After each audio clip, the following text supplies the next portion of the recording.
네, 여러분들 다시 만나 뵙게 돼서 반갑습니다.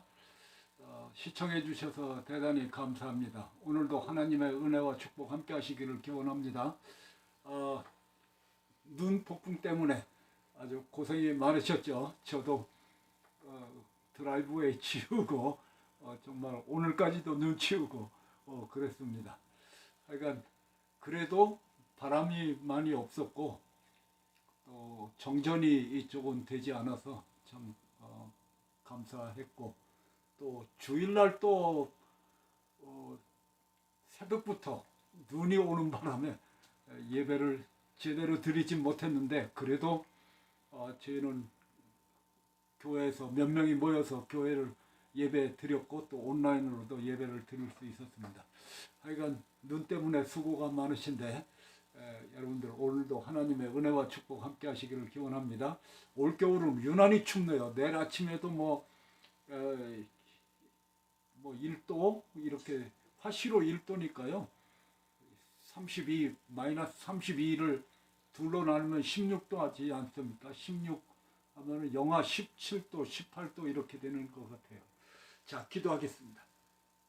할렐루야. 좋으신 우리 하나님 아버지 감사합니다. 오늘도 저희들 나왔사오니 주의 성령께서 임하여 주시옵고 우리를 새롭게 하여 주시옵소서. 오늘도 말씀으로 무장시켜 주시옵소서. 감사하며 우리 주 예수님의 이름으로 기도드리옵나이다. 아멘. 예, 복음의 바른 이해 두 번째 시간 935에서 945페이지까지 우리가 오늘 공부하도록 하겠습니다. 예. 자, 누가복음 21장 감람산 강화죠. 예수님께서 너희가 예루살렘이 군대들에게 에워싸이는 것을 보거든 그 멸망이 가까운 줄을 알라. 그때에 유대에 있는 자들은 산으로 도망할지며 성내에 있는 자들은 나가지 말지며 촌에 있는 자들은 그리로 들어가지 말지어다. 이 날들은 기록된 모든 것을 이루는 형벌의 날이니라. 그 날에는 아이 벤 자들과 젖먹이는 자들에게 화가 있으리니 이는 땅에 큰 환난과 이 백성에게 진노가 있겠음이라. 저희가 칼날에 죽임을 당하여 모든 이방에 사로잡혀 가겠고 이 예루살렘은 이방인의 때가 차기까지 이방인들에게 밟히리라. 자, 이 말씀은 여러 번 제가 말씀을 드렸는데 AD 70년에 예루살렘이 로마 군대에 의해서 짓밟히는 그런 것을 예수님께서 예언하신 말씀이죠. 예수님은 제자들과 함께 예루살렘에 올라오셨습니다. 그러나 예루살렘을 보는 시각이 예수님과 제자들 간에 차이가 있었습니다. 예수님은 예루살렘의 멸망을 내다보시면서 탄식하시며 눈물을 흘리셨지만 제자들은 예루살렘에 있는 성전의 미석과 헌물을 보고 경탄을 했습니다. 그것뿐입니까? 예루살렘에 올라가시면은 좌의정 해달라, 우의정 해달라, 하여튼 이런 일이 있었죠. 자, 마태복음 21장 저희가 예루살렘에 가까이 와서 감람산 벳바게에 이르렀을 때에 예수께서 두 제자를 보내시며 이르시되 너희 맞은편 마을로 가라. 곧 매인 나귀의 새끼가 함께 있는 것을 나귀와 새끼가 함께 있는 것을 보리니 풀어 내게로 끌고 오너라. 만일 누가 무슨 말을 하거든 주가 쓰시겠다 하라. 그리하면 즉시 보내리라 하시니 이는 선지자로 하신 말씀을 이루려 하심이라. 일러스되 시온 딸에게 이르기를 내 왕이 내게 임하나니 그는 겸손하여 나귀 곧 멍에 매는 짐승의 새끼를 탔도다 하라 하였느니라. 제자들이 가서 예수의 명하신 대로 하여 나귀와 나귀 새끼를 끌고 와서 자기들의 겉옷을 그 위에 앉히시매 예수께서 그 위에 타시니 무리의 대부분은 그 겉옷을 길에 펴며 다른 이들은 나무가지를 베어 길에 펴고 앞에서 가고 뒤에서 따르는 무리가 소리질러 가로되 호산나 다윗의 자손이여 찬송하리로다. 주의 이름으로 오시는 이여 가장 높은 곳에서 호산나 하더라. 예수께서 예루살렘에 들어가시니 온 성이 소동하여 가로되 갈릴리 나사렛에서 나온 선지자 예수라 하니라. 마가복음 11장 저희가 예루살렘에 가까이 와서 감람산 벳바게와 베다니에 이르렀을 때에, 이게 뭐 같은 말씀이죠. 우리가 뭐 또 읽을 필요는 없겠죠. 자, 예수께서 예루살렘에 이르러 성전에 들어가사 모든 것을 둘러보시고 때가 이미 저물매 12제자를 데리시고 베다니에 나가시다. 누가복음 19장에도 같은 내용이 있죠. 예루살렘을 향하여 앞서서 가시더라. 감람원이라는 산의 벳바게와 베다니에 가까이 왔을 때에 제자 둘을 보내시며 이제 그 나귀 새끼를 가져오라. 그리고 호산나 다윗의 자손이여. 그렇죠. 하나님을 찬양하여 가로되 찬송하리로다. 주의 이름으로 오시는 이여. 가장 하늘에는 평화요 가장 높은 곳에는 영화로다 영광이로다 하니, 무리 중 어떤 바리새인들이 말하되 선생님이여 당신의 제자를 책망하소서 하거늘 대답하여 가라사대 내가 너에게 말하노니 만일 이 사람들이 잠잠하면 돌들이 소리를 지르리라 하리라. 저 마태복음 23장 화 있을지언정 그런 말씀인데요. 예루살렘아 예루살렘아, 예수님께서 이제 우시면서 선지자들을 죽이고 내게 파송된 자들을 돌로 치는 자여 암탉이 그 새끼를 날개하라 모음같이 내가 내 자녀를 모으려 한 일이 몇 번이냐. 그러나 너희가 원치 아니하였도다. 보라 내 집이 황폐하여 버림받으리라. 내가 너희에게 이르노니 이제부터 너희는 찬송하리로다. 주의 이름으로 오시는 이여 할 때까지 나를 보지 못하리라 하시니라. 자, 누가복음 13장 예루살렘아 예루살렘아 선지자들을 죽이고 내게 파송된 자들을 돌로 치는 자여 암탉이 제 새끼를 날개 아래 모음같이 내가 너희 자녀를 모으려 한 일이 몇 번이냐. 그러면서 이제 너희 집이 황폐하여 버림받으리라 이런 예언을 하셨죠. 그러니까 AD 70년에 로마 군대에 의해서 예루살렘이 멸망할 것을 아셨고, 예루살렘은 예수님을 배척하고 십자가에 못 박고 죽일 것을 예수님이 미리 아셨죠. 그 형벌로서 AD 70년에 형벌이 온 것입니다. 그렇죠? 우리 피를 우리 자손에게 돌리라 이렇게 그 유대인들이 말하지 않았습니까? 얼마나 무서운 말입니까? 가까이 오사 성을 보시며 우시며 가라사대 너도 오늘날 평화에 관한 일을 알았다면 좋을 뻔하였거니와 지금 내 눈에는 숨기웠도다. 날이 이를지라 내 원수들이 토성을 쌓고 너를 둘러 사면으로 가두고 그 가운데 내 자식들을 땅에 메어치며 돌 하나도 돌 위에 남기지 아니하리니 이는 권고받는 날을 내가 알지 못함을 인함이니라. 그래서 이제 AD 70년에 그 성전이 다 불타버리고요. 그리고 다 무너뜨려지고요. 지금 서쪽 벽만 남았죠. 웨일링 월, 그렇죠. 통곡의 벽 남아서 저도 거기에 갔다 왔는데요. 2년 전인지 벌써 2년이 됐나 보네요. 3년 전인 것 같아요. 3년 전에 거기 갔다 왔는데 정말 가슴이 뭉클한 것을 느꼈습니다. 거기는 항상 사람들이 거기서 그 기도를 하고 있습니다. 자, 마태복음 24장 예수께서 성전에서 나와서 가실 때에 제자들이 성전 건물을 가리켜 보이려고 나오니, 그러니까 성전 건물을 보고 정말 그 시골 사람들 아닙니까? 갈릴리 사람들 정말 예루살렘에 와가지고 이걸 보니까 너무나 그 화려하고 웅장한 그 건물을 보니까 깜짝 놀랐죠. 그러나 예수님은 이것이 다 무너지리라 말씀을 한 것입니다. 그러니까 얼마나 놀랐겠습니까? 예수께서 성전에서 나가실 때에 제자 중 하나가 가로되 선생님이여 보소서 이 돌들이 어떠하며 이 건물들이 어떠하니까. 정말 돌이 거대한데요. 그걸 어떻게 쐈는지 정말 뭐 어떻게 말로 할 수 없는 장비가 그때 뭐가 있겠습니까? 그러나 어쨌든 그런 성벽을 쌓습니다. 자, 어떤 사람들이 성전을 가리켜 그 미석과 허물로 꾸민 것을 말하며 예수께서 가라사대, 이렇게 제자들이 자랑할 때에 예수님은 예루살렘의 멸망과 성전이 파괴될 것을 말씀해 주셨습니다. 이러한 예수님의 말씀에 제자들은 너무나도 큰 충격을 받았습니다. 그래서 그들은 이것을 물을 수밖에 없었습니다. 제자들이 기회를 엿보다가 예수님이 감람산 위에서 성전을 마주하여 앉으셨을 때에 고통스러운 마음으로 예수님께 진지하게 물었던 것입니다. 그렇죠? 대답하여 가라사대 너희가 이 모든 것을 보지 못하느냐? 내가 진실로 너희에게 이르노니 돌 하나도 돌 위에 남지 않고 다 무너뜨리리라.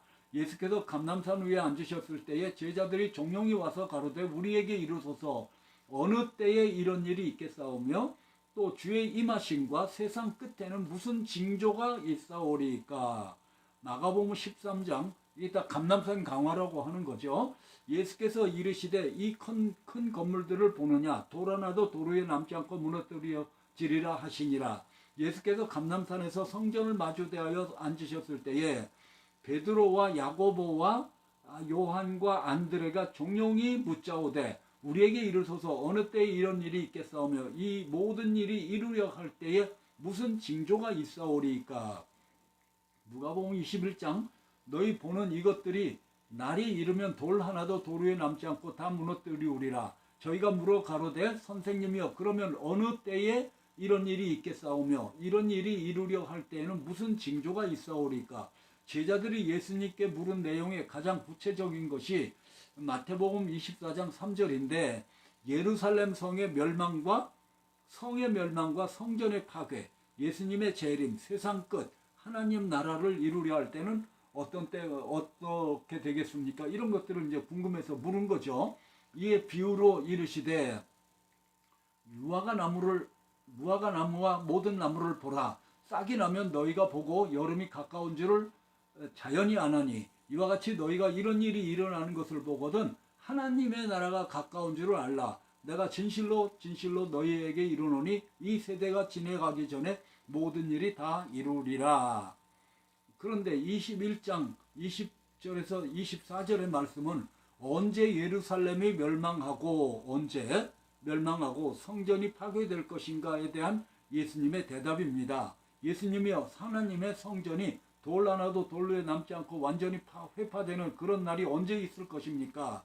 이렇게 묻는 제자들에게 예수님께서는 그때로부터 약 40년 후에 로마 군대에 의해서 예루살렘 성이 에워싸임을 당할 것을 내다보시면서 어떻게 해야만 멸망의 날에 형벌의 날에 환난과 진노가 있는 두려운 날에 하나님의 백성이 구원을 받을 수 있고 하나님의 교회가 보호함을 받아서 하나님의 큰일이 중단되지 않고 계속 복음이 천하 만국에 전파될 수 있도록 일이 지속될 수 있을 것인가를 제자들에게 미리 말씀해 주신 것이 바로 이 누가복음 21장 20절로 24절의 말씀인 것입니다. 그러면 실제로 주후 70년에 로마 군대에 의해서 예루살렘 성이 포위되었을 때에 성 안에 갇혀있던 기독교인들이 어떻게 하여 예루살렘 성을 탈출할 수 있었겠습니까?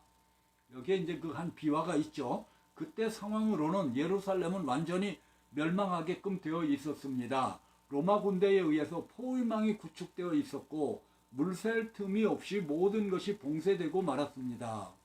그러니까 뭐 숫자로 딱 외워서 하면은 물샐 틈 없이 그러면요 구약에도 그런 게 있었죠. 예루살렘 성이 멸망할 때 뭡니까 한 3년 완전 3년은 아니죠. 한 18개월 이렇게 됐는데 이제 3년 연수는 이제 3년에 걸쳐서 있던 그렇게 포위가 되면요 어떻게 되겠습니까? 물이 없죠. 식량이 없죠. 그러니까 그 상태가 어떻게 되겠습니까? 전염병이 돌아다닐 것이고요. 사람들이 사람을 잡아먹었다고 그래요. 아기를 삶아먹었다고 그래요. 자기 아들을 자녀를 그런 기록이 나오지 않습니까? 얼마나 무서운 일입니까? 이제 사람들의 그 눈이 다 돌아간 거죠. 이러한 이 상황이 이제 다시 또 벌어진 거예요. 신약 시대에 AD 70년에. 그래서 예루살렘 성 안의 사람들은 자기들끼리 싸움을 계속하고 있었고 병들어 죽는 사람들, 굶어 죽는 사람들로 인해 날이 셀 때마다 수많은 시체들이 쌓이게 되었습니다. 이해가 되죠, 상황이. 이때 예루살렘 성 안에 갇혀있던 성도들은 하나님 앞에 간절히 부르짖어 기도했을 것입니다. 그때에는 성령이 충만하고 모든 은사가 넘쳐나는 때였기 때문에 오늘날처럼 방언도 하고 예언도 하면서 계시도 받고 환상도 보였을 것입니다. 열심히 기도하는 가운데 예언의 말씀이 입에서 쏟아져 나오고 계시의 은사들을 통하여 영감을 받아서 그들이 예루살렘 성을 탈출했을 것으로 생각하였 할 수 있지만 그러나 그보다 확실한 예언의 말씀이 그들에게 주어져 있었던 사실을 우리는 성경에서 찾아볼 수가 있는 것입니다. 그건 뭡니까? 들어가지 말라는 거예요. 성 안에 들어가지 말라. 이런 말씀이 있잖아요. 그 산으로 도망하라는 말씀이 있는 것입니다. 주 30년경 감람산 위에서 예루살렘 성과 그 안에 하나님의 성전을 바라보시면서 멀지 않아 예루살렘 성이 멸망할 것을 그려보시면서 제자들이 묻는 질문에 대답하신 누가복음 21장의 말씀이 제자들에게 들려졌고 또 이 말씀이 제자들을 통하여 초대교회 성도들에게 전달되었을 것으로 생각할 수 있는 것입니다. 20절에 너희가 예루살렘의 군대들에게 에워싸이는 것을 보거든 그 멸망이 가까운 줄을 알라 하는 말씀은 AD 70년에 이루어질 예루살렘의 장래에 대해서 주 30년경 예수님이 제자들에게 예언적으로 하신 말씀인 것입니다. 그런데 주 70년에 실제로 예루살렘의 로마 군대에 의해서 에워싸이게 된 것을 보게 될 때에 이 예언의 말씀을 사도들을 통하여 전해 듣고 있던 성도들은 이제 예루살렘은 멸망하게 된 것을 알게 되었습니다. 뿐만 아니라 이 날들이 기록된 모든 것을 이루는 형벌의 날인 것을 알았고 큰 환난과 하나님의 진노, 우박이 쏟아지는 심판의 날임을 알았습니다. 그때부터 초대교회의 성도들은 합심하여 기도했을 것입니다. 그때 일이 이루기 전에 주께서 제자들에게 예언적으로 말씀하신 대로 로마 군대가 예루살렘을 에워쌌으니 이제 예루살렘의 멸망이 가까운 줄 알고 형벌의 날인 줄을 알고 땅에 큰 환난이 있을 것이며 하나님의 진노가 쏟아질 것을 알고 열심히 기도하고 부르짖으면서 하나님의 구원을 간구했을 것입니다. 그런데 이상한 일이 생겼습니다. 예루살렘 성을 포위하고 포위망을 견고하게 구축하였던 로마 군대가 무슨 까닭인지 모르게 포위망을 풀고 후퇴하게 되었습니다. 예루살렘 성 안에 갇혀있던 죽게 되었던 유대의 독립군들 그리고 많은 유대인들이 이제 로마 군대가 견디지 못해서 포위망을 풀고 물러서 있는 것으로 생각을 하고 그들을 추격하여 로마 군대를 치게 되었습니다. 이때에 누가복음 21장 21절에 유대에 있는 자들은 산으로 도망하라 성내에 있는 자들은 나가라 촌에 있는 자들은 그리로 들어가지 말지어다 라는 주님의 특별한 예언적 경고의 말씀을 기억하고 이 성도들은 하나님께서 말씀을 이루시기 위하여 역사하심을 우리가 안다. 성 안에 있는 주의 백성들을 구원하시기 위해서 그리고 그들을 안전한 곳으로 피신시키기 위하여 사람은 할 수 없었지만 하나님의 능력으로 로마 군대의 포위망을 풀고 저희들을 잠깐 물리치시는 것이라고 생각하고 그 사이에 성내에서 나가서 요단강을 건너 펠라로 도망하게 되었던 것입니다. 그런데 또 이상한 일이 생겼습니다. 기독교인들이 성 밖으로 나간 다음에 로마 군대가 다시 와서 예루살렘을 기어이 멸망시켰으며 하나님의 성전은 돌 하나도 돌 위에 남지 않고 완전히 회파되고 말았던 것입니다. 이렇게 되는 거예요. 하나님의 말씀, 주님의 예언의 말씀은 그대로 이루어진 것입니다. 만일 그 당시에 예루살렘 성 안에 갇혀있던 성도들이 누가복음 21장 21절에 그때 유대에 있는 자들은 산으로 도망하고 성내에 있는 자들은 나가고 촌에 있는 자들은 들어가지 말지어다 라는 주님의 특별한 예언적 경고의 말씀을 기억하고 있지 않았다면 그들은 예루살렘의 멸망과 함께 완전히 죽임을 당하였거나 이방에 사로잡혀가는 포로 신세가 되었고 말았을 것입니다. 이때에요. 그것을 이제 자세하게 기록한 것들이 있는데요. AD 70년에 정말 무서운 일이 일어난 거예요. 그래서 110만 명 이렇게 죽임을 당했대요. 그리고 수많은 사람들이 이제 세계 각국으로 노예로 팔려갔다고 합니다. 그래서 유대인들이 유럽에도 있고 러시아에도 있고 세계 각국에 퍼지게 된 것입니다. 유대인들이 그때에. 그리고 나라는 완전히 멸망을 당한 거죠. 이제 유대 나라는 물론 뭐 그 전에도 유대 나라라는 존재 자체는 없었죠. 그냥 어떤 로마 속국이 돼서 있었을 뿐이기 때문이죠. 이제 우리는 누가복음 21장의 말씀 속에서 복음을 발견해야 됩니다. 이것을 발견하지 못하면 성경 예언의 성격을 알지 못하게 됩니다. 그래서 우리가요, 이 성경 예언을 공부하는 것이 왜 그럴까요? 그때가 되면은 우리가 말씀을 붙잡고 우리가 승리해야 된다는 것입니다. 그렇죠? 자, 이 말씀을 인간적으로 볼 때 너무나도 잔인한 말씀입니다. 예루살렘은 멸망한다. 형벌의 날이다. 큰 환난과 하나님의 진노의 날이다. 성 안에 있는 사람들은 칼날에 죽임을 당하고 살아남은 사람은 이방인에 사로잡혀 가고 예루살렘은 이방인의 때가 차기까지 이방인들이 지배하고 아브라함의 후손은 고통을 당할 것이다. 이 말씀들은 절망에서 절망으로, 고통에서 고통으로 도저히 감당할 수 없는 말씀입니다. 그러나 이 속에서 복음이 있는 거예요. 이방인의 때가 차면, 이방인의 때가 차기까지. 그렇죠? 이게 이제 중요한 말씀이라는 것입니다. 그때 유대에 있는 자들은 산으로 도망할지며, 이것도 이제 중요한 말씀이죠. 성내에 있는 자들은 나가고 들으로 들어가지 말라. 예, 구원의 복음이었습니다. 이와 같이 하나님의 복음은 소망을, 희망을 주며 자기 백성을 구원하는 성격이 있습니다.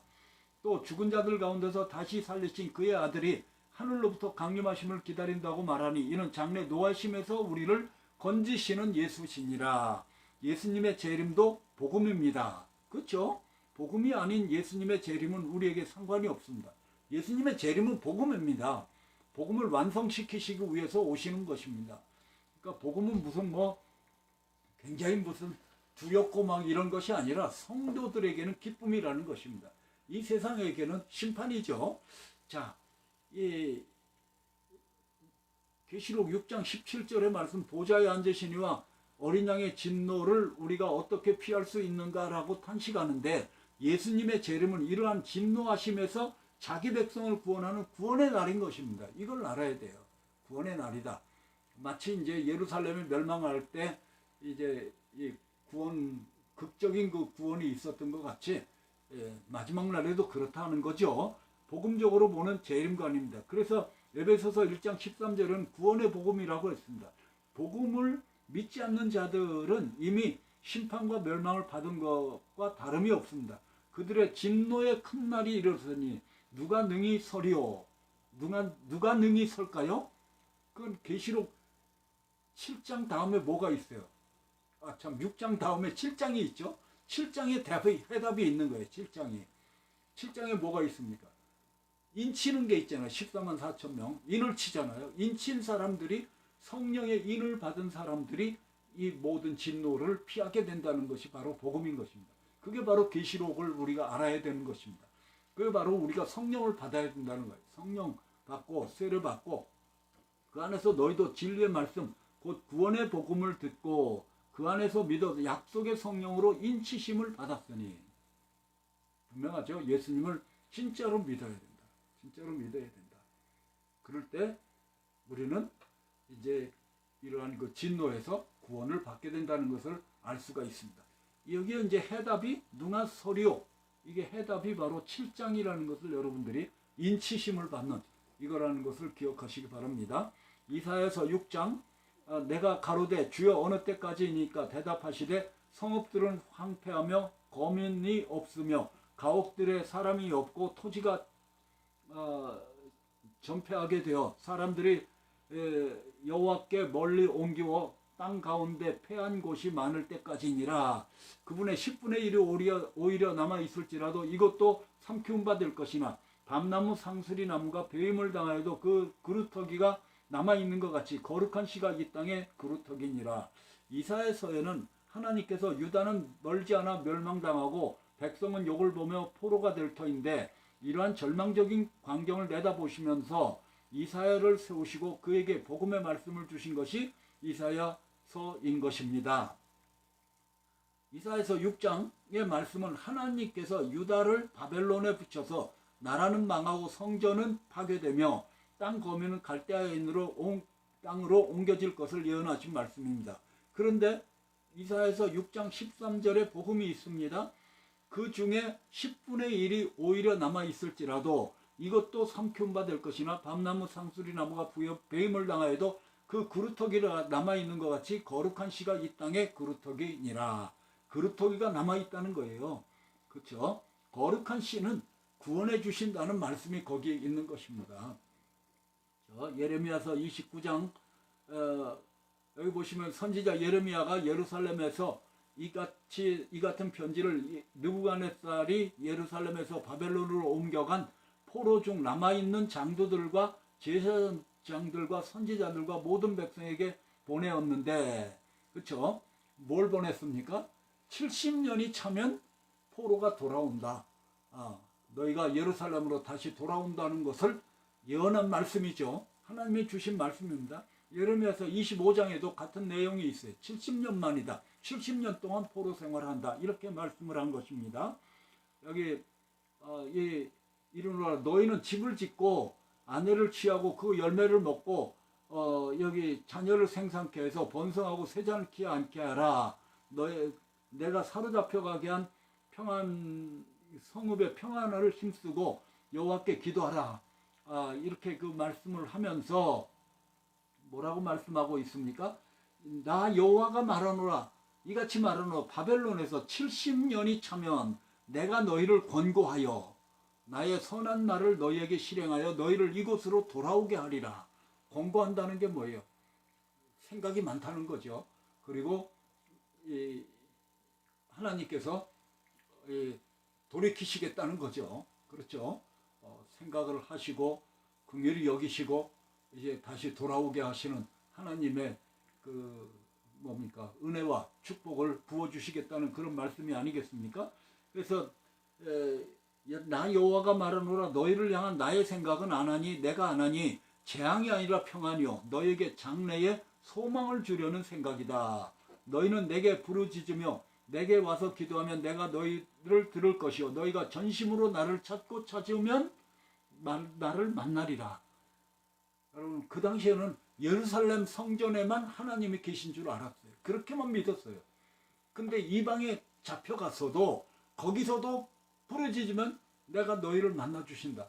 이러한 놀라운 은혜의 말씀이 거기에 들어있는 거죠. 또 내가 너희에게 만나지겠고 너희를 포로된 중에서 다시 돌아오게 하되 내가 쫓아 보내었던 열방 모든 곳에서 모아 사로잡혀 떠나게 한던 본 곳으로 돌아오게 하리라.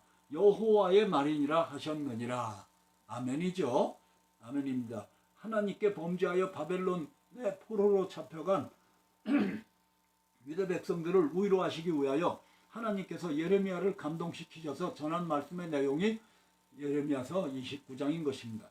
그런데 하나님께서는 범죄하여 바벨론에서 70년 동안 포로 생활을 하고 있는 유다 백성들에게 희망의 복음, 구원의 복음을 주셨는데 그것이 바로 11절과 14절의 말씀인 것입니다. 나 여호와가 말하노라 너희를 향한 나의 생각은 내가 안 하니 재앙이 아니라 곧 평안이요 너희 장래에 소망을 주려는 생각이다. 나 여호와가 말하노라 내가 너희에게 만나지겠고 너희를 포로된 중에서 다시 돌아오게 하되 내가 쫓아내 보내었던 열방 모든 곳에서 사로잡혀 떠나게 하던 본 곳으로 돌아오게 하리라. 여호와의 말이니라 하셨느니라. 여러분 하나님께서는 인류 역사의 주관자시죠.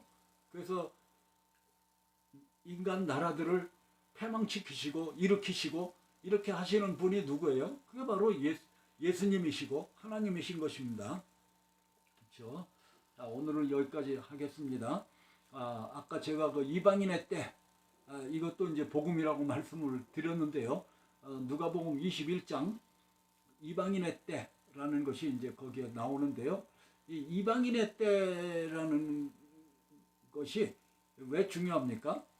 이제 이방인의 때가 지금 끝났지 않았습니까? 이방인들에게 이제 밟혔다가 예루살렘을 차지했잖아요. 근데 완전히 차지한 건 아니죠.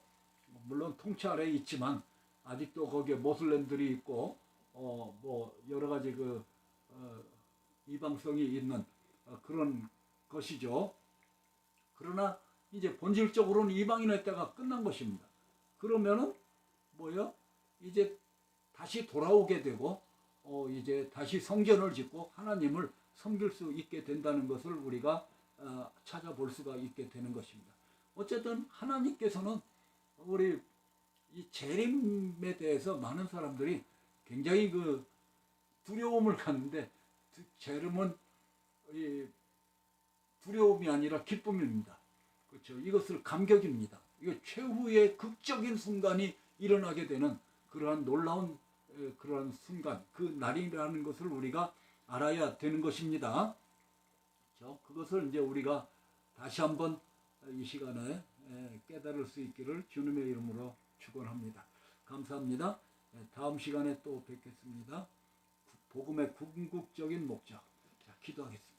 할렐루야. 좋으신 우리 하나님 아버지 감사합니다. 오늘도 저희들이 감람산 광화를 중심으로 하여 AD 70년에 어떠한 일이 일어났으며 그때 하나님께서 자기 백성들을 구원하신 극적인 역사가 우리들 위에도 항상 있으며 또 이 세상이 멸망당하는 그날은 정말 환난과 심판과 진노의 날이지만 우리들에게는 감격이요 정말 기쁨이요 놀라운 구원이 완성되는 놀라운 날인 것을 우리들이 다시 한번 생각했습니다.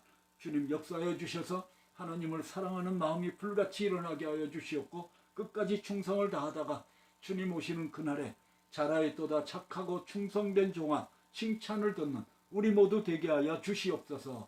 오늘도 감사하며 우리 주 예수님의 이름으로 기도드리옵나이다. 아멘. 감사합니다. 다음 시간에 또 뵙겠습니다.